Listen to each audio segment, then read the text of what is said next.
You are These Yeah. free. 5 days, actually, it is very difficult for me to take time from my busy schedule because I'm homesick person.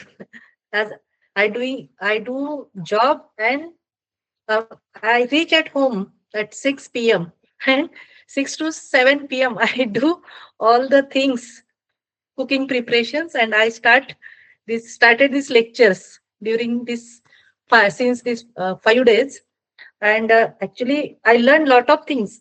My PhD project was on the basis of QVD, but a lot of things are not clear to me.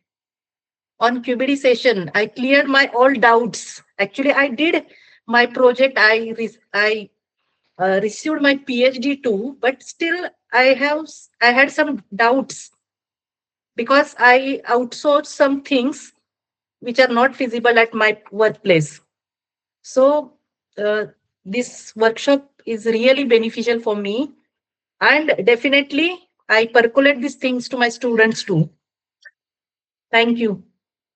Yeah, so I think our 7 p.m. is a learning period, 7 to 8:30. So I made, sir, this as a learning period because I am also working as an assistant professor. Then also I have planned, and every day I try to have at least one lecture every day. And I have scheduled so many lecture in the last years, from last 1 year, sir. So I get support from so many experts from that particular domain. I first choose a particular topic and then I discuss with the other people and then I plan it. So in this way we work, and we have